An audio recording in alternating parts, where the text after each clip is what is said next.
This is The Camp with Zach Heilprin and the Athletics' Jesse Temple. Yes, welcome into The Camp. I'm Zach Heilprin. He's Jesse Temple. For those listening, nothing's changed. For those watching, you can actually do so now. For those wanting to watch, you can actually do so now on our YouTube page, The Camp Podcast. You should be able to search it, find it. Going to be posting our video episodes up there, and then also going to be during fall camp, post interviews, video interviews from practice and some practice highlights as well. So make sure to check it out and subscribe. We would really appreciate it. Right, Jesse? Yes. More bigger platform, more viewers. It's all good. Right. Exactly. You will see that I have a face for radio and Jesse has the best hair on the beat. So that's what we're bringing to YouTube. Me, not so much, and Jesse perfectly coiffed. So we got that going. Plenty to get to here for Wisconsin as they had a big week on the recruiting front. We'll get to those three guys that committed. We'll also get into Jesse's story on Brady Collins, who, as Jesse articulates in the story, big reason that Wisconsin, or I should say that Cincinnati, had so much success, and that Luke Fickell would not have taken this job if Brady Collins wouldn't be coming with him. So a really good look at what Brady Collins is bringing to the table. We'll get to that as well. But let's start with the recruiting, because it was, as I said, another big week. And I'm trying to think back. The first one that came off the board, and it's actually kind of funny because we were talking about it last week, with the Northwestern situation, what exactly is going to happen with Pat Fitzgerald. And obviously at the time when we talked, was that last Monday that we were talking? Yeah, I think it was. I think Anelu Lafaele was Tuesday, and then Dillan Johnson was after him. Okay, so I guess well, now that I'm already into this, we'll go with Dillan Johnson, and then we'll get into Lafaele. But so we were talking about it, and I'm like, well, who knows what's going to happen with him? But if he's gone, don't you go after Dillan Johnson? And, a day and a half later, Dillan Johnson decommits from Northwestern, commits to Wisconsin. He is a defensive tackle, a guy that was really, really high on Wisconsin's board on the defensive line, and kind of surprised, I think, quite a few people when he decided to pick Northwestern. I think there was a feeling that Wisconsin was in a good place for him. They obviously stayed in connection with him these last couple of months because he committed in May. He's also a great wrestler, which obviously connects well with Luke Fickell as well. But Dillan Johnson, a Wisconsin Badger. Well, you nailed this one, because as soon as the Northwestern situation occurred, you posed the question about whether Wisconsin could end up getting him, and obviously the Badgers have. I think this one is absolutely massive because it's for a number of different reasons. But when we were talking last time, we were discussing Wisconsin's, I don't know if plight is the right word, but that's what I'll use, at defensive line in the 2024 recruiting class. They had gotten a commitment from Hank Weber, a kid from Tennessee, but everybody else that had taken officials started to come off the board and commit to other schools. And Liam Andrews was still out there, but was considered a Penn State lean. And you just wondered, is there anybody left who took an official to Wisconsin on the defensive line that the Badgers are actually going to get? It started to look like, well, maybe it's not going to happen for Wisconsin. We know they wanted somebody else. Maybe they'd have to wait until there was a transfer portal situation. But then they get Dillan Johnson, who is an absolute load. You mentioned the wrestling success. One of the best heavyweight high school wrestlers in the country, a two-time state champion in Illinois in Class 2A in the 285-pound heavyweight division. And as you said, there is that tie, Luke Fickell, with the wrestling background. And it's funny because when we were talking about my interview with Barry Alvarez last week, one of the things he said he liked so much about Luke Fickell was to have that wrestling and football background, because he talked about there's a certain tenacity, a certain way they play, and you can absolutely see it in Dillan Johnson's highlights. He's not some space eater of a defensive tackle. He is absolutely destroying offensive linemen, and he's got a lot more quickness than you would think for a guy that size, which obviously translates well to the wrestling mat. He can get into the backfield. He can be an impact player. And so this really, to me, shores up the last big question that I think Wisconsin had in its 2024 recruiting class. It's funny because we were kind of talking about running back and defensive line in the last few weeks. They've shored up both in this class, and they're up to 20 commits now. The class, as I looked this morning, was ranked 19th in the country, according to the 24/7 composite. It has 7 4-star. Is it 7 or 8 7 4-star players? Dillan Johnson is not a 4-star player, but it feels like that kind of a get because of the need that Wisconsin had along the defensive line. And I when you watch the film, he obviously jumps out, and it's not just because Huddle circles the thing for you so you know exactly where he's at, but he would, like, if you didn't take that away, he easily stands out above everybody else. It was kind of crazy.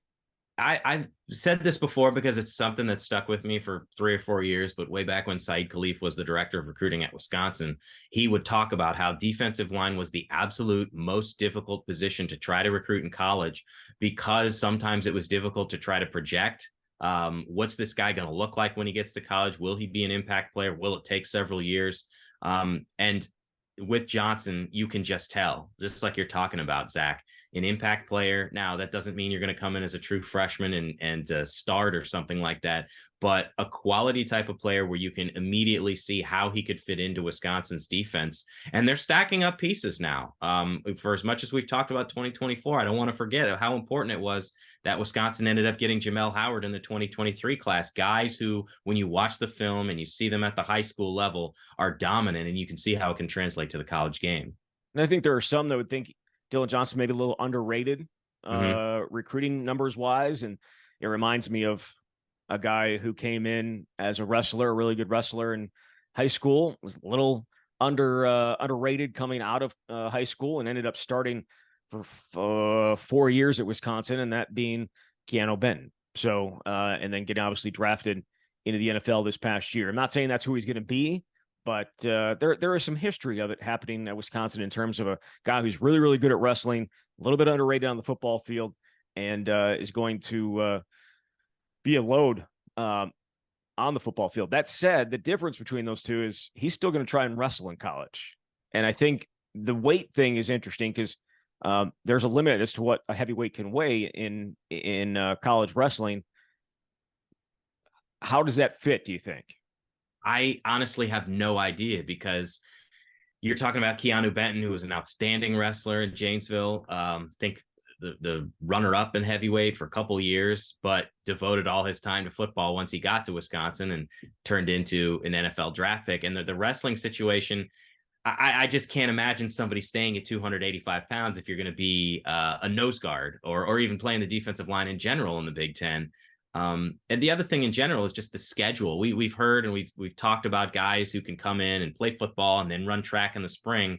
The wrestling schedule is a little bit different. If you look at the Badgers schedule, it starts the matches start in November and December, and obviously you could work your way into it in January, February, March. But those are also really important moments if you're a part of the football program for the offseason conditioning. And certainly a player of Johnson's talent and with Luke Fickell's background can understand why they would be okay with him pursuing wrestling. But I really do wonder how that could work out when you've got schedules that overlap and just the body types that you need for both. Because again, defensive line, if you can be that dominant, you would expect somebody to be 300 plus pounds. At least in my mind, I would. Yeah, I mean, we'll see how it plays out. The limit is 285 for heavyweight wrestling. And again, I never wrestled, but I was certainly around guys that did, and their weight during the day was one thing, and their weight when they were going to wrestle was another thing. But having to consistently cut weight is not obviously an easy thing to do when you're trying to max out football as a something in college too. We'll see how it plays out. Interested to see how it plays out. Wisconsin got a good one in Dillan Johnson. You mentioned that the other commit before him was Anelu Lafaele. Is that how you say it? That works for me. All right, good. So Wisconsin has had two guys with elite. No, we don't use the word elite on this podcast. Two amazing ways to announce their commitment. We saw that obviously with Emilio Agard and how he did it. And then Lafaele came and was on that level. Didn't need as much, right? He didn't need to go find a Bucky to come out to a school, but he's from Hawaii, an amazing background there, the ocean. And if anybody hasn't seen it, like just go Google it. You'll find it. And he had 4 different guys had hats on as finalists. And one by one, he just started pushing them into the ocean, pushing in the ocean, pushing the ocean. They came down to Hawaii and Wisconsin, and a guy comes out of nowhere and drills the guy with the Hawaii hat on, and obviously the only guy left standing, the kid from Wisconsin. Outstanding way to announce your commitment, and very, very Hawaii to just be out there on a boat with your parents and your buddies. This is one that I think had been coming down the pike for a while. When we were having our conversation last week, you could have put the commitment watch at 95%, 98%, because he took his official a month earlier and obviously liked what he saw. I think it's fascinating because normally you would say, how does a kid from Hawaii end up coming to Wisconsin? But this all started with Nick Herbig, who was willing to take a chance on a place like Madison, came for his official visit with his family, and ended up picking the Badgers. Starts as a true freshman, 3 years later becomes an NFL draft pick. And I remember talking to Nick Herbig's mom about this decision after Nick had committed. Like, why would you come from Hawaii to Madison, Wisconsin in Big Ten football? And they obviously have a family with an older brother who's an offensive lineman in the NFL. So they know the drill and they know how this works. But she said, when you go to the NFL, you don't get to pick the team that you play for. You're going to end up playing in cold weather games. And truly prophetic, because Herbig, now a member of the Pittsburgh Steelers, along with his older brother. I just thought that was so interesting. But Herbig's success played a big role in Lafaele deciding to come to Wisconsin. There's a blueprint right there. Here's a kid from Hawaii who put in the work, who was extremely talented, a 4-star prospect, and did everything he needed to do in 3 years. And I give actually the previous staff a lot of credit for ending up with Lafaele being so interested in Wisconsin, because Bobby April, the previous outside linebackers coach, when he was talking to Anelu, he saw a lot of Nick Herbig in him, a lot of that skill set and talent, ability to get off the edge and to be disruptive. And so that's kind of how it started. But obviously this new staff saw great value in him, was able to continue that relationship. And now Wisconsin is able to have a bookend here at outside linebacker with Lafaele, and then they have Thomas Heiberger. So they really wanted somebody to pair with Heiberger, and they've got it. They do. And it obviously Nick Herbig is his own guy, but he also was very intrigued by the idea of TJ Watt, right? Like that was also, I think, a part of Nick Herbig's decision. And now it comes all the way around. And now Nick Herbig is, his presence and what he was able to do is impacting guys' decisions 3 years later. So I think that's what tradition's about, right? That's what having a tradition of being a very good edge player and very good outside linebackers is. It's guys being like, I see that, I think I can be that down the road. And we'll see what happens with Lafaele, but very good player and a really good get. And it continues, as you mentioned, obviously Nick Herbig and Trech Kahuna and Kamoi Latu, like they have starting to add up. And and again, it's like, for what it is, Hawaii has a lot of really good talented players that come out of there all the time. Yeah, it had to start somewhere. Obviously, it started with Herbig, and that allowed them to get Latu because they were buddies, and Latu ended up transferring from Utah to Wisconsin, and Trech Kahuna will end up being one of the sleeper picks in the 2023 class, because he's got a chance to do some damage as a speedy slot guy. But you have 4 guys from Hawaii, and the more success you have, the more you're able to have future players say, hey, I want to be a part of that too. And that's how you develop pipelines. Yeah. Shout out to James Kamuku, along with Dominic Raiola as well. Donovan Raiola, as guys also from Hawaii. That I don't want people to be like, oh, they just started getting Hawaii guys with Nick Herbig. No, they've dabbled there before, but it's a little bit more evident or more in your face now that they've continued to get one almost every other class here, or every class, I should say. So that is Lafaele. And then the third one to commit was running back Dillan Jones. This one, you weren't really sure. I think if he was allowed to commit, it would have happened, or I shouldn't say allowed, but if it felt like something that would have happened a lot earlier, but maybe they were just trying to decide whether they wanted 3 or not. But they got 3 running backs now in this class, and Dillan Jones, the highest rated of them, the 4-star recruit, their top rated recruit in the class now. Really impressive kid out of Maryland. Yeah, this is for people who were wondering what was going on with running back. They've solved the problem in about a month. It's very unusual to get 3 running backs in one class. They've got Gideon Atuka, who committed first, and then obviously Darian Dupree, and now they've got Jones. But it makes a lot of sense just because if you look at the roster, there wasn't going to be a whole lot left after this season with Ches Malusi using up his eligibility. Obviously, we know that Braylon Allen is likely going to pursue the NFL draft, and that was going to leave them with 3 scholarship returning running backs, guys who, at least at this point, haven't done a whole lot. Jackson Aker, the most experienced, a starting fullback who's transitioned to running back, Cade Yakameli, and then the incoming freshman in Nate White, the kid out of Milwaukee. But now you've got 6 scholarship running backs for 2024, 3 guys that this staff feels like can complement each other. I don't know how carries will end up being distributed with that many, but people who have different skill sets. And to get 3 running backs, 2 4-star prospects, it says a lot about what this staff has been able to do in recruiting. And also 2 of those guys happen to be Maryland prospects. So it shows that they can get people from the regions where they've got strong ties. Colin Hitchler continues to be outstanding. I think 7 of the 20 guys in this class now have him as the primary recruiter. But Dillan Jones, another absolute load, plays in a shotgun spread system. Somebody who's not, I think he's like 5'11", 180 or something like that, but looks, at least based on the film, that he can do a little bit of everything, has the speed and the power. And it's certainly extremely intriguing to see what the future could hold at running back with all those guys together. Yeah. Have a recruiting cycle, Colin Hitchler, huh? Right.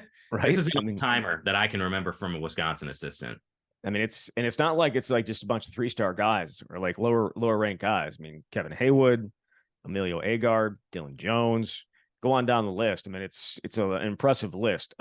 In terms of what Dillan Jones brings to the table, in terms of how he complements Darian Dupree and Gideon Atuka, what do you think?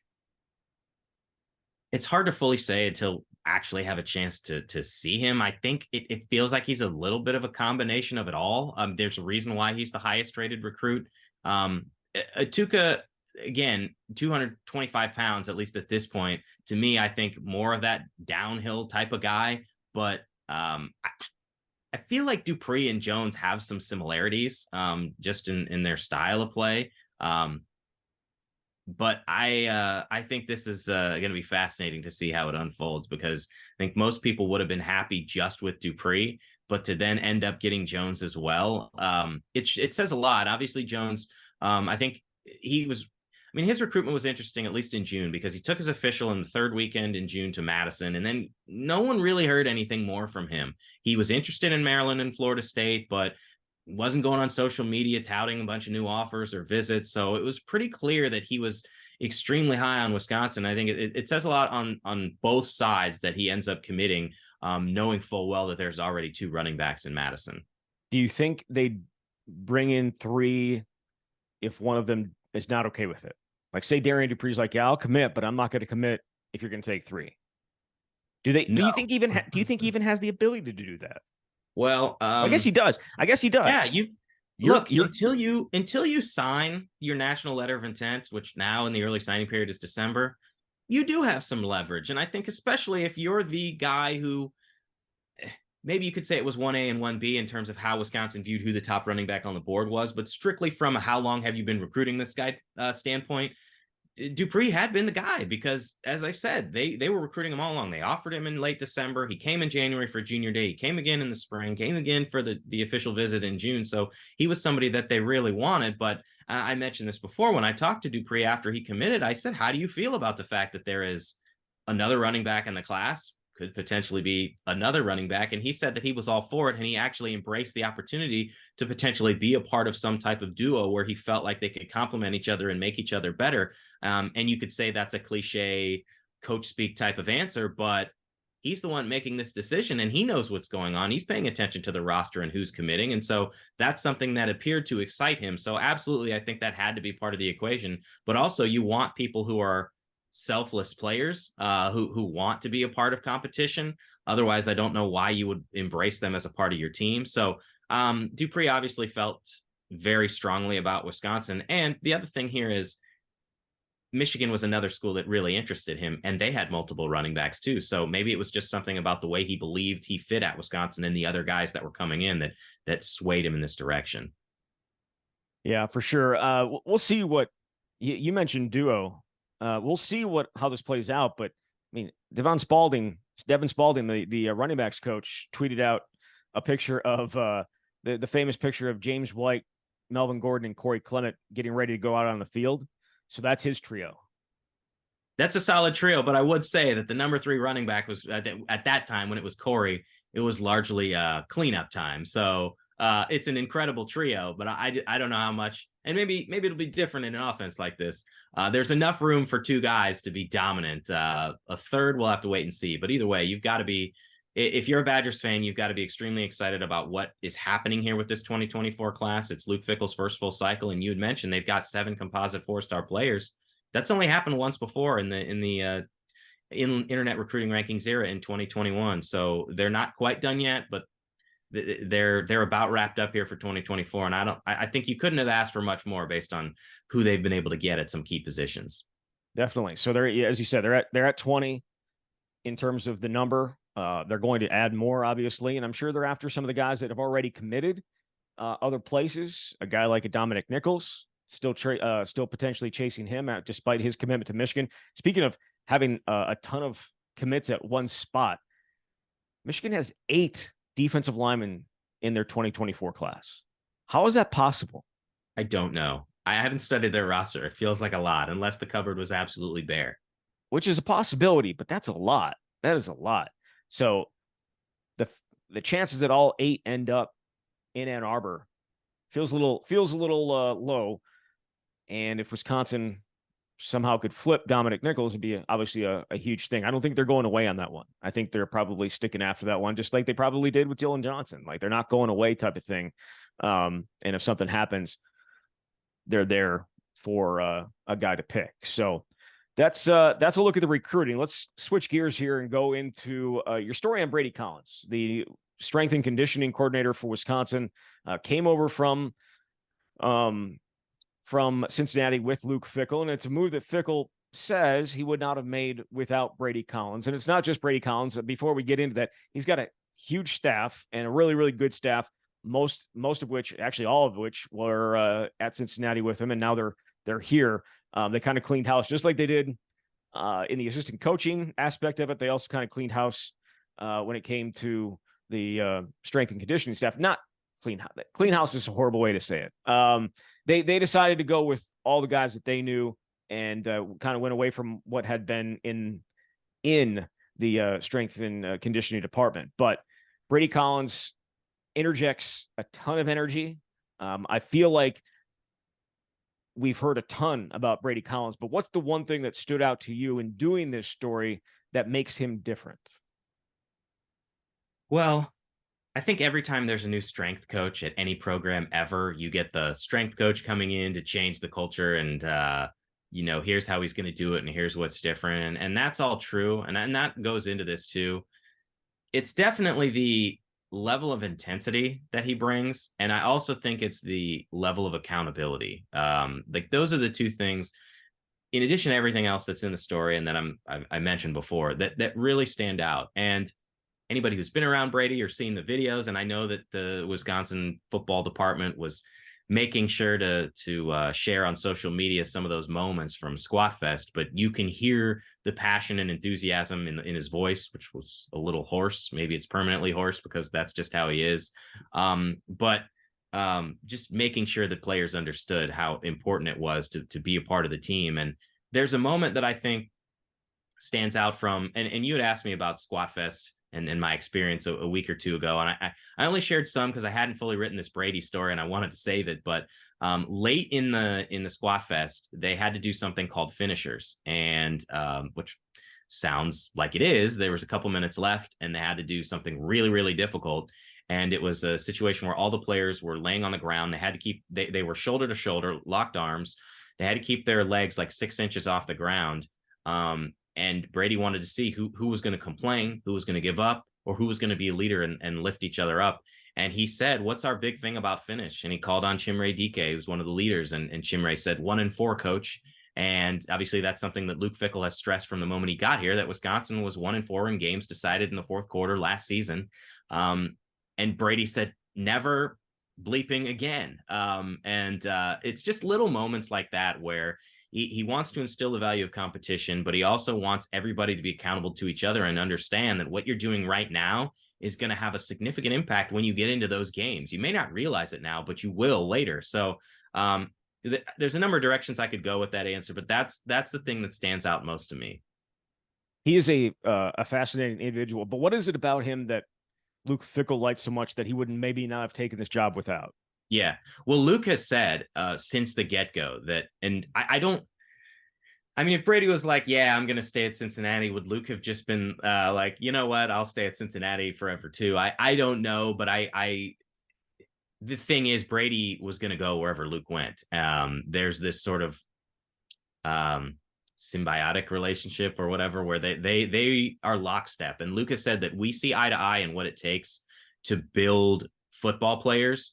And with Brady, it's an interesting backstory because the moment where Brady says he hit the jackpot was in 2015. So he had been an assistant strength coach at Mississippi State, ends up getting hired at Ohio State to be an assistant strength coach under Mickey Marotti. And Brady is from Columbus. So this was a big time move for him. But Marotti put each of his assistant strength coaches with a different position group. And the idea, it goes back to that level of accountability, but an assistant could have eyes on a specific position group, and you just had a better sense as a strength staff of what was going on. Well, Brady got put with the linebackers, and Luke Fickell was coaching the linebackers at that time. And I think Luke really, he took to Brady because of how hard Brady worked, but of how much Brady cared about the players. The way, and it's the typical stuff you would probably do as a strength coach, but he would make sure they were hydrated and fed and taped, but he would go the extra mile. Brady told me a story where he would just like sit there in the meeting rooms when everyone else was out of practice, and he would make these PowerPoint presentations where he would stick people's heads on other people's bodies. But it may sound silly, but it was a way to break up the monotony of what can be a grind of a season. And all those things rolled into one really impressed Luke, and he saw the dedication that Brady had to developing these players. And as soon as Luke took the Cincinnati job, he asked Brady if he would come with him as the head strength coach. And Brady went with him because he trusts Luke and he understands the vision that Luke has. And it was part of the same reason why Brady ended up coming with Luke to Wisconsin. But think back to the first time that Luke talked to us after he got hired. He said that the two big pillars, the most important things, would be the strength department and the recruiting department. And what did he do? He immediately brought his top guys with him in those two areas. And we've seen the significant progress that Wisconsin has made in both those areas in the first 7 months. How big of a deal is a strength and conditioning coach? How big of a deal can it be for a program and like a difference maker for a program, do you think? And how big of a difference is there? I mean, look, there are different ways of going about things, and there's certainly a difference between the way Wisconsin used to go about things and the way they go about things now. But how big of a difference do you think it makes? Can it make? I think it's everything. I don't want to overstate it. Position coaches are obviously extremely important too, but those players spend more time around the strength coach than maybe anybody, particularly in the off season. And I mean, I had a chance to talk to Jake Renfro about this, who obviously was at Cincinnati when Brady was there. Now he's transferred to Wisconsin. And I talked to Jake's dad. It was for a story about Jake himself, but it ended up becoming a discussion about Brady. Jake's dad said that Jake basically considers Brady to be like his best friend because of how much time they spend together or have spent together over the years. And when Jake got hurt, Brady was the one he talked to, and they came up with a plan together. But I didn't include some of this in the story. When I talked to Brady for over an hour, he mentioned how important it was just to keep the weight room open, even in days. And when I was talking to him, it was the middle of June, so there wasn't a lot going on. But guys can come in, and that's their sanctuary, and they can spend time together talking. And maybe it ends up becoming a conversation that stretches into lunch. So nobody knows those players as well as Brady, and he is able to develop a specific plan for them based on their needs. And so I just think everything that happens behind the scenes that oftentimes we don't get to see translates into what happens on the field. And Brady is there for all of it. So, I mean, that's obviously what Luke sees. And that's why he understands why Brady is so important. And yes, there are areas that he is changing. And I know that's been well documented. It's included in the story as well. The tempo is much faster. He doesn't want a guy bench pressing and then waiting 2 minutes to do his next set, because that's not what you're going to do on the football field, especially if you're on the offensive side and you're in this up-tempo system. You're going to be go, go, go every 20 seconds. So he's changed the way that they lift, the types of lifts that they do. But I think it's more just how much time he spends with those guys behind the scenes. It truly is everything, I think, in building what Wisconsin can be as a program. We'll see what it plays out on the field, right? We'll see how it comes to fruition, what it looks like when it's actually on the field. as they get fall camp. We saw it in spring. I think there was an increased effort, or actually increased speed. I thought that there certainly was. I thought it was moving things a lot faster, not just physically, but mentally. Things were happening faster as well. And we saw I think that was a pretty significant change from the previous staff. And we'll see how it plays out when they get on the field for the start of fall camp coming up on August 1st. Before that, though, there is Big Ten Media Days. And they announced this past week who would be going for them. And I think it kind of signals who they expect to be leaders on this team. Braylon Allen, a junior, don't always take juniors, but they took a junior, Braylon Allen. They're also bringing Tanner Mordecai, which I think is another example of his leadership as well. And then Mumajong Mehta, who I think is one of the more thoughtful and considerate speakers. He always takes time to think about how he wants to answer a question before he actually answers it. So those three guys are coming in. Then also, obviously, Luke Fickell as well. Do you have like anything like like of those three guys, which one is like the most interesting to you going into the Big Ten Media Days? And I know that there's so much more to Big Ten Media Days than just talking to those three guys, right? Like there's opportunities to talk to everybody in the conference, but of those three guys, anything that stands out? Well, I certainly think from a national perspective, it's going to be Tanner Mordecai, and a Big Ten perspective, I might go with that as well, simply because I haven't had the opportunity to talk to him much. The way it's set up, and he was obviously somebody who enrolled in the middle of the year so he could participate in spring practice. We got a chance to talk to him one time for about 10 or 15 minutes in a group setting, because the way that Wisconsin does it in the spring, you talk to players based on the position group. So look, he doesn't strike me as somebody who is the most excited to talk to reporters. He just is one of those guys who goes about his business and does his thing. But I'm interested and eager to hear from him, maybe, hopefully in a one-on-one type of setting, or at least in a smaller group, because I haven't had a chance to talk to him very much. Muma and Braylon, because they were leaders last year, because they were the best at what they did at their positions, we talked to them quite frequently. That doesn't mean I'm not interested in talking to them at Big Ten Media Day, but I think there is more of an intrigue factor with Tanner because we haven't seen him play a game at Wisconsin. He's the one who's supposed to help transform this offense in year one under Phil Longo. So I want to know what he has to say about that. I would agree. Again, I think Muma is an interesting fellow as well, just because of what he went through to get to the point where he is. And you think about the things that he went through early in his career to now be thought of, and I would assume, I guess I don't know, but it feels like a captain here coming into his senior year, right? Right? Oh, yeah, I would absolutely think so. I think the guys that they're bringing end up being the captains, because look at last year, the three that they brought, Nick Herbig, Keanu Benton, Graham Mertz, those were the three co-captains, so it wouldn't surprise me in the least. And to your point about Muma, I will say this. I actually remember talking to him when he was in high school for a story before he came to Wisconsin, and I remember thinking then that this is one of the most articulate, well-spoken, intelligent high school players I have ever talked to. That's not hyperbole. That's, been doing this like 12, 13 years covering the Badgers. And just a brilliant mind. Obviously, his academic scores were outstanding, but he was telling the story about how he was an eighth grader and he saw a kid who was from his high school come back to talk to them, who was playing for Northwestern, and he realized that was a moment that he wanted to play football.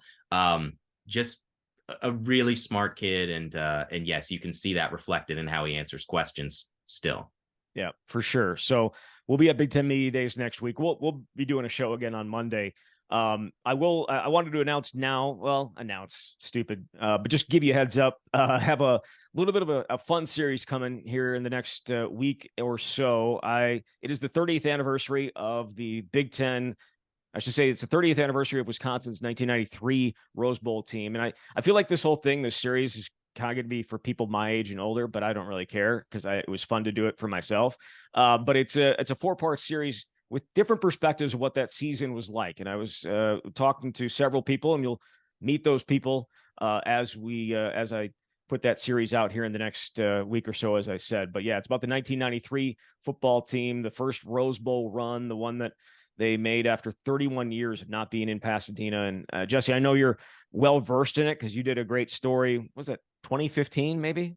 Way back when, 2015. Yeah, I think it was supposed to be what would that have been? 25 years since Barry Alvarez's first season. Yep. At Wisconsin was the setup for it. Right. So, and that was like that was an oral history of how he turned the program around, leading into obviously what they did in '93 and winning the Big Ten and then winning the Rose Bowl. But and I know they got the whole group together 5 years ago when it was the 25th anniversary and introduced him in 2018. So, but this to me was special because I was only 12 at the time, but it's certainly something that imprinted on my mind. And it's something I think about often when we went to Pasadena back in 2019, went up to where I had sat as a kid. So it was pretty cool. And to do this was a lot of fun as well. So that's going to be coming out here over the next week or so. Again, please subscribe to our YouTube and watch on there. Just let it run. Like even if you don't want to watch it, just let it run. We'll take that view as well. But yes, so we appreciate it. We'll be back next Monday. Jesse, thank you very much. Thanks, Zach. All right, there he is, Jesse Temple from The Athletic. You've been listening to The Camp.